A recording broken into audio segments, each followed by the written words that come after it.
नमस्कार, भारत होम्योपैथी के YouTube channel पर आपका स्वागत है। और आज इस वीडियो में हम बात करेंगे सोराइसिस के लिए होम्योपैथिक डाइट के बारे में।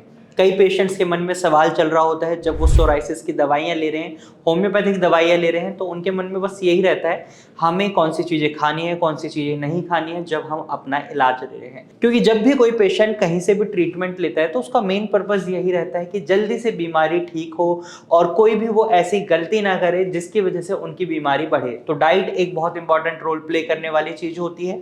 तो इसलिए पेशेंट के मन में ये सवाल चल रहे होते हैं। तो आपके इन सभी सवालों का जवाब आपको इस वीडियो में मिलने वाला है, तो वीडियो को एंड तक देखेगा।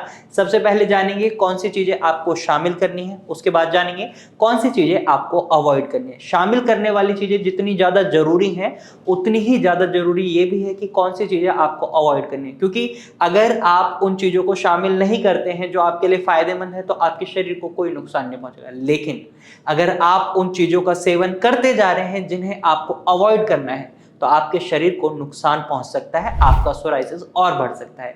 तो इस वीडियो को एंड तक जरूर देखिएगा। तो चलिए वीडियो शुरू करते हैं। सबसे पहले जानते हैं सोराइसिस के पेशेंट्स किन किन चीजों को अपने आहार में शामिल कर सकते हैं। तो आहार में शामिल करने के लिए सबसे पहले आपको उन चीजों को इंक्लूड करना है जो एंटीऑक्सीडेटिव प्रॉपर्टीज रखती हैं, एंटी इंफ्लेमेटरी प्रॉपर्टीज रखती हैं, जो आपके शरीर में आपके इम्यून सिस्टम को बूस्ट करने में मदद करती हैं, ना कि उसको हाइपर एक्टिव बनाने में। तो इसमें वेजिटेबल्स एंड फ्रूट्स बहुत इंपॉर्टेंट रोल प्ले करते हैं। तो सबसे पहले जानते हैं कौन सी सब्जियां सोराइसिस के पेशेंट को खानी चाहिए जब वो होम्योपैथिक ट्रीटमेंट ले रहे हैं, जो आपके लिए बहुत ही बेनिफिशियल होती हैं, जैसे चुकंदर, गाजर, मूली और पालक। इन चारों सब्जियों को आप अपनी डाइट में जरूर इंक्लूड करें, ये आपके लिए बहुत बेनिफिशियल रहती हैं। वहीं आप फूल गोभी, पत्ता गोभी, ब्रोकली खा सकते हैं। इसके साथ साथ हरी सब्जियां जैसे आपका घिया है, तोरई है, परवल है, कद्दू है, करेला है, इन सब्जियों का सेवन करें।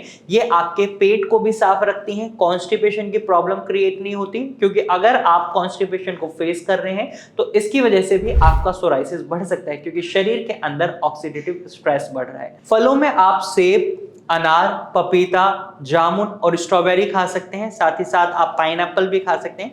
ये सारे फल आपके लिए बेनिफिशियल है। यहाँ पर आपको एक बात का खास ख्याल रखना है कि जो भी फल खट्टे नहीं हैं, आप उन्हें खा सकते हैं। खट्टे फल आपको नहीं खाने होते, जो मैं वीडियो में आगे आपको बताने भी वाला हूँ। तो चलिए, अब आपको समझ आ गया होगा कि आपको किन चीजों को अपने आहार में शामिल करना है। अब सबसे इंपॉर्टेंट बात, जब आप होम्योपैथिक ट्रीटमेंट ले रहे हैं तो ऐसे में आपको किन चीजों को अवॉइड करना है। तो सबसे पहले आपको कच्चा प्याज नहीं खाना है, क्योंकि कच्चा प्याज आपके सोराइसिस को बढ़ा सकता है। आप प्याज को पकाकर खा सकते हैं।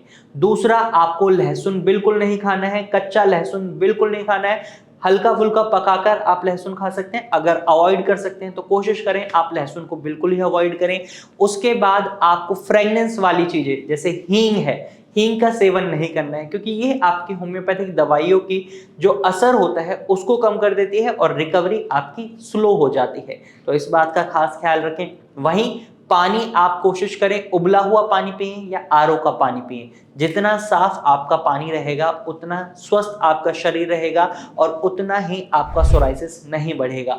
अब इसके साथ साथ आपको कई चीजें और अवॉइड करनी होती है। जब आप खाना बनाते हैं तो उसमें नमक की मात्रा का खास ख्याल रखें। ज्यादा नमक का सेवन नहीं करना है। साथ ही साथ आपको नॉनवेज डाइट बिल्कुल अवॉइड करनी होती है। स्पेशली रेड मीट के अंदर आपको बहुत ज्यादा टॉक्सिन्स मिलते हैं, इजी टू डाइजेस्ट नहीं होता, सोराइसिस बढ़ा सकता है। उसके साथ साथ आपको फिश को अवॉइड करना होता है। कुछ फिशेस एक्सेप्शनल केसेस होती हैं, पेशेंट टू पेशेंट वेरी करती हैं। फैटी फिशेस होती हैं जैसे सैल्मन है, ट्यूना है, लेकिन उसको भी बहुत ही रिस्ट्रिक्टेड पेशेंट को दिया जाता है और डेज लिमिट के अकॉर्डिंग दिया जाता है, यानी 15 दिन में एक बार, 30 दिन में एक बार। तो ये पेशेंट टू पेशेंट वेरी करता है। वहीं आपको कच्चा टमाटर बिल्कुल नहीं खाना है। पकाकर आप टमाटर खा सकते हैं, बहुत कम मात्रा में।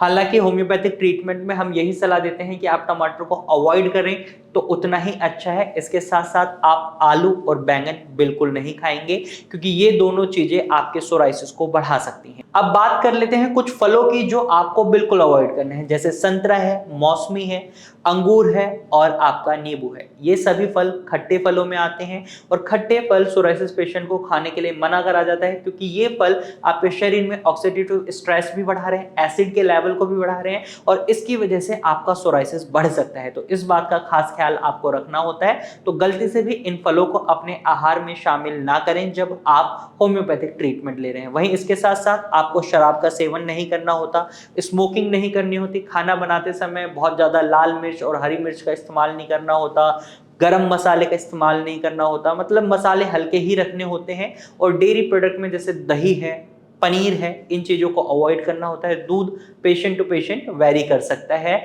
और आप जब भी बाहर निकलते हैं तो कोशिश करें, धूप में जब निकलते हैं तो अर्ली मॉर्निंग ही जाएं।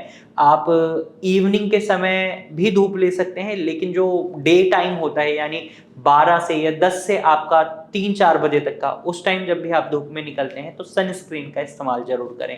तो जो आज ये मैंने आपको होम्योपैथिक डाइट बताई है, सोराइसिस को ठीक करने में आपकी बहुत मदद करती है अगर आप एक सही ट्रीटमेंट ले रहे हैं। और भारत होम्योपैथी की खासियत यही है, यहाँ पर कस्टमाइज ट्रीटमेंट प्लान दिया जाता है, पेशेंट टू पेशेंट जो वेरी करता है। अगर आपका रूट कॉज बीमारी का अलग है तो आपकी दवाइयां सेम नहीं हो सकती। इसी वजह से हमें हमारे पेशेंट्स में बहुत अच्छे रिजल्ट्स देखने को मिल रहे हैं। तो अगर आप भी सोराइसिस को फेस कर रहे हैं तो आप भारत होम्योपैथिक डॉक्टर की टीम से कंसल्ट कर सकते हैं। स्क्रीन पर दिए गए नंबर पर कॉल करें और भारत होम्योपैथिक डॉक्टर की टीम से एडवाइस लें। आप इसी नंबर पर अपने सोराइसिस पैचेस की फोटोज क्लिक कर व्हाट्सएप भी कर सकते हैं। हमारे डॉक्टर की टीम खुद आपसे कांटेक्ट करेगी और आपको एक प्रॉपर एडवाइस देगी। तो आज की वीडियो आपको कैसी लगी हमें जरूर बताइएगा। वीडियो को लाइक और शेयर करना बिल्कुल ना भूलिएगा और हमारे चैनल को सब्सक्राइब कर दीजिएगा अगर आप सोराइसिस से संबंधित और जानकारी देखना चाहते हैं तो।